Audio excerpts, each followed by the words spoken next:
وہاں پر بھی برطانیہ جیسے ملک میں بھی جب ہم نے سیریس لیا کہ خواتین کو ریپرزنٹیشن دینی ہے تو وہاں پر labour party was the first party کہ جنہوں نے فیصلہ کیا کہ جو سیٹیں سیف سیٹیں ہیں لیبر پارٹی کی، جب وہ سیٹ خالی ہوگی، ایم پی ریٹائر ہوگا تو we will have all women short list, جن کو لوگوں نے پھر سلیکٹ کرنا ہوتا ہے، تو 4 خواتین ہوں 5 ہوں، ان میں مرد کو ہم شامل ہی نہیں کرتے تھے۔ تو ماشاءاللہ سب سے زیادہ پھر جو لیبر پارٹی نے 100 خاتون کو ہم برطانیہ کی ممبر آف پارلیمنٹ میں لے کے آئے تھے، اس لیے کہ ہم نے خواتین کو سیف سیٹوں پہ کھڑا کیا تھا۔ تو انشاءاللہ مجھے یقین ہے کہ پاکستان میں بھی جس طریقے سے پروگرس ہو رہی ہے، اور جو میں ایز اے گورنر، آپ کو معلوم ہوگا کہ میں جو 46 یونیورسٹیز ہیں ان کا میں چانسلر بھی ہوں، اور جب میں کنووکیشن میں جاتا ہوں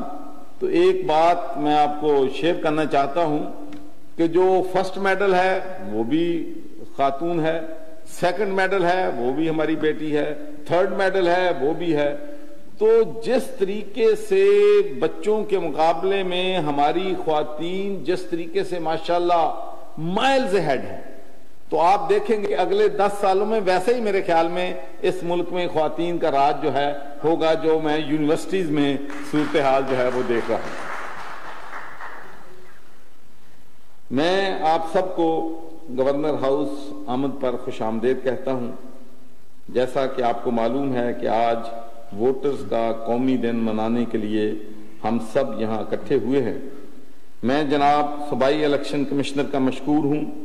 جنہوں نے حسب روایت آج کے دن کو بطور قومی ووٹرز ڈے منانے کے لیے گورنر ہاؤس کا انتخاب کیا اور مجھے یہ موقع فراہم کیا کہ صوبائی سطح پر منعقد کی جانے والی اس مرکزی تقریب میں بحیثیت مہمان خصوصی شرکت کروں۔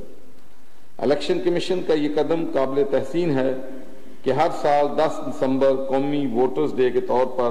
بڑے اہتمام سے منایا جاتا ہے، اور اس قسم کی تقریبات سے عوام اور بالخصوص ووٹرز کو یہ تاثر دیا جاتا ہے کہ الیکشن کمیشن اور حکومت پاکستان کس حد تک ملک میں جمہوریت اور جمہوری عمل کو مضبوط کرنے کے لیے مخلص ہیں۔ اس قومی دن کی مناسبت سے ایسے افراد جن کے ووٹ اب تک درج نہیں ہوئے ان کو اپنے ووٹ درج کروانے کا شعور دیا جاتا ہے۔ جیسا کہ آپ کو معلوم ہے کہ نئے انتخابی قانون کے مطابق اب ووٹ کا اندراج قومی شناختی کارڈ میں دیے گئے مستقل یا عارضی پتہ پر ہی ممکن ہے۔ لہٰذا میں عوام الناس سے میڈیا کے ذریعے پرزور اپیل کرتا ہوں، اور انشاءاللہ یہ کمپین جو ہے میری کوشش ہوگی کہ جہاں بھی میں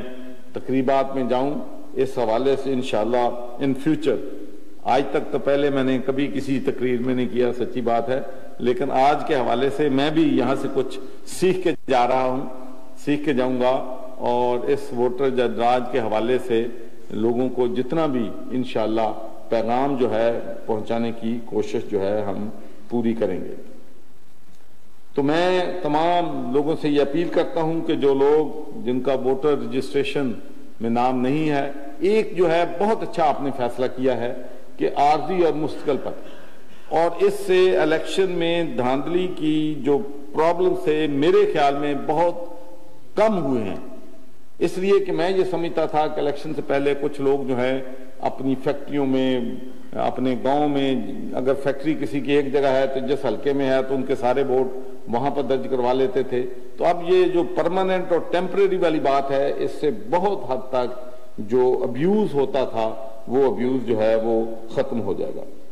میں اس موقع پر تمام شرکاء بالخصوص عوامی نمائندوں، سول سوسائٹی آرگنائزیشن اور میڈیا سے توقع کرتا ہوں کہ وہ الیکشن کمیشن آف پاکستان کی اس کاوش میں بھرپور ساتھ دیں گے اور ہر سطح پر عوام بالخصوص ووٹرز کو آگاہی مہیا کریں گے کہ وہ اپنے شناختی کارڈ کے مطابق مستقل یا عارضی پتہ پر ووٹ کے اندراج کو یقینی بنائیں۔ اسی طرح مجھے یہ جان کر دلی مسرت ہوئی ہے کہ الیکشن کمیشن آف پاکستان اپنی دیگر آئینی اور قانونی ذمہ داریوں کے ساتھ ساتھ اپنے افسران اور اہلکاروں کی فیڈرل الیکشن اکیڈمی میں تربیت کرتا ہے اور اس سے یقیناً ان کی استعداد کار میں اضافہ ہوتا ہے۔ مجھے امید ہے کہ مستقبل قریب میں